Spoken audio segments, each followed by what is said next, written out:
So we're just a week away from Samsung unveiling the Galaxy Z Flip, but in the meantime, Motorola has already beaten Samsung to the punch with an early release of the 2020 Razr. We've had the phone for about 48 hours now. Here are 5 things that we've learned so far.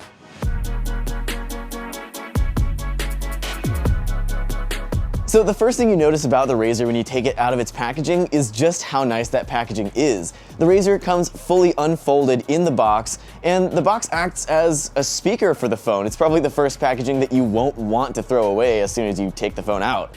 You also get all of the accessories in this nice eyeglasses case. It's really impressive packaging, and it just shows that Motorola is focused on the entire experience of the phone and not just the phone itself. Now, something I don't love about the Razr is just how fragile it feels for being a $1,500 phone. It's cold and rainy and awful in New York right now, and I haven't been able to take this phone out to take many photos because it's not water resistant.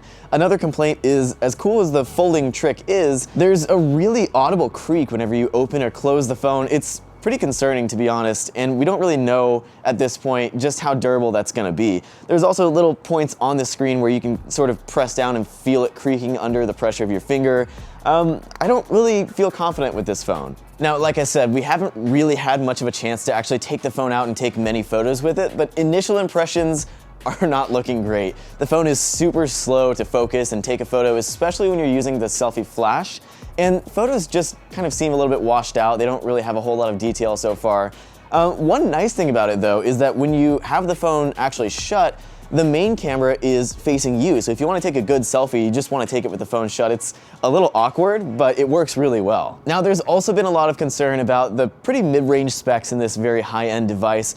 So far, performance has been fine for the most part. It's enough to handle most day-to-day tasks, but a few things I have noticed: high-intensive games, or if you're running a bunch of apps at the same time, can definitely choke the phone up a bit, especially with multitasking. If you try to open up that task switching window, it gets pretty slow. It's also running Android 9 right now, which is pretty frustrating, but Motorola says it's going to have a very early update to bring it up to speed with Android 10. I do want to close this off with something I really like about the phone. If you've ever used a Motorola device before, you're already familiar with the Moto actions. Things like being able to double chop to launch the flashlight, and chop again to turn it off. Being able to double twist the phone to launch the camera. And something that's sort of new with the Razr is this front display that makes really good use of this folding form factor. You can see notifications on here and say quick responses with your voice. It's sort of like having a built-in smartwatch on your phone. I really like it. And you can even use it as a viewfinder when you're taking photos with that main camera.